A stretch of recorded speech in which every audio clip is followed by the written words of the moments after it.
സ്നേഹമോൾക്ക് ഇനിയും പഠിക്കണം, ഉയരങ്ങളെ കീഴടക്കണം. കൂട്ടുകാരെ പോലെ പാടുവാനും ചിത്രങ്ങൾ വരയ്ക്കുവാനും കഴിയണം. അതിനായി നാടിന്റെ സഹായം വേണം.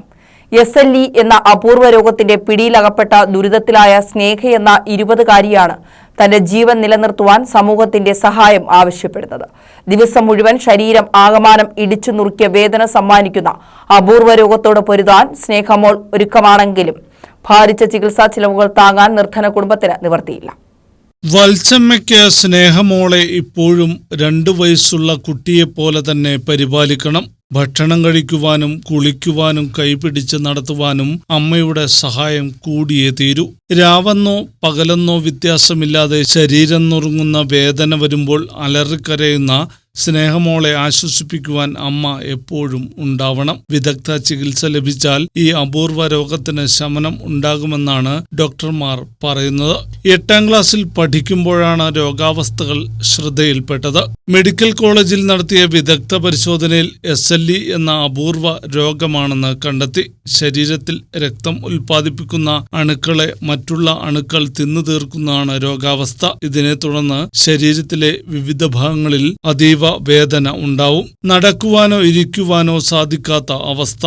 ഇടയ്ക്കിടയ്ക്ക് രക്തം മാറേണ്ടി വരും. സംസ്ഥാനത്ത് 3 ആശുപത്രികളിൽ മാത്രമേ ഈ രോഗത്തിന് ചികിത്സയുള്ളൂ. അവസ്ഥ ഞാനിപ്പം 4 വർഷമായിട്ട് കണ്ട് വിഷമിച്ചുകൊണ്ടിരിക്കുന്ന. മഴ ആയി കഴിഞ്ഞാൽ തണുപ്പായി കഴിഞ്ഞാൽ ഉറങ്ങാൻ പോലും പറ്റുകയില്ല. അത് എപ്പോഴും തിരുമ്മിക്കൊണ്ടിരിക്കണം.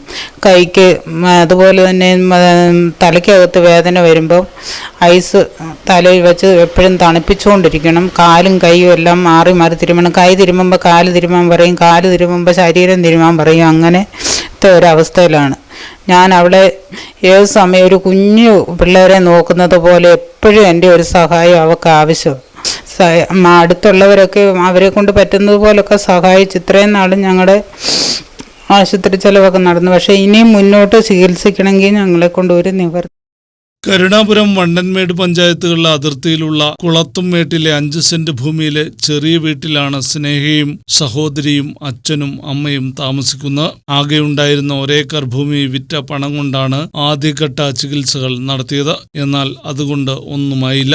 തുടർ ചികിത്സ നടത്തിയാൽ ഫലമുണ്ടാകുമെന്നാണ് ഡോക്ടർമാർ പറയുന്നത്. നിലവിൽ നാട്ടുകാരുടെയും വിവിധ സംഘടനകളുടെയും സഹായത്താലാണ് സ്നേഹയുടെ ചികിത്സകൾ പുരോഗമിക്കുന്നത്. തനിക്ക് പഠിക്കണമെന്നും മറ്റുള്ളവരെ പോലെ ജീവിക്കണമെന്നുമാണ് സ്നേഹയുടെ ആഗ്രഹം. ഞാൻ +2 പഠിച്ചുകൊണ്ടിരുന്നപ്പോഴാണ് SLE എന്ന അസുഖമാണെന്ന് കണ്ടുപിടിച്ചത്. ബയോപ്സി ചെയ്ത് ഇവിടെയുള്ള സാധാരണ ഹോസ്പിറ്റലിലൊക്കെ എന്തെങ്കിലും പെട്ടെന്ന് വയ്യാതെ വന്ന് കൊണ്ടുപോയാലും അവിടുത്തെ ഡോക്ടേഴ്സിന് ഒക്കെ പേടിയാണ് ട്രീറ്റ്മെൻറ്റ് ചെയ്യാനായിട്ടോ. നിങ്ങളെവിടെ ട്രീറ്റ്മെൻറ്റ് ചെയ്യുന്ന അവിടെ തന്നെ കൊണ്ടുപോകാൻ വേണ്ടിയിട്ട് അവർ പറയും. അപ്പോൾ ഇടുക്കിയിൽ നിന്ന് അത്രയും ദൂരം ട്രാവൽ ചെയ്യുന്നതൊക്കെ ഒത്തിരി പാടാണ്. എനിക്ക് ബസ്സിലൊന്നും ട്രാവൽ ചെയ്യാൻ പറ്റത്തില്ല. പിന്നെ ഈ തണുത്ത കാലാവസ്ഥയാകുമ്പോഴത്തേക്കിന് ജോയിൻറ്റിനെല്ലാം പെയിൻ വരും. അല്ലെങ്കിൽ തന്നെ ഈ അസുഖത്തിന് ജോയിൻറ്റ് പെയിൻ ഉള്ളതാണ്. പിന്നെ അതുപോലെ തന്നെ നടക്കാനൊക്കെ ബുദ്ധിമുട്ടാണ്. കൈയും കാലും ഒക്കെ ഭയങ്കരമായിട്ട് നീര് വെക്കും.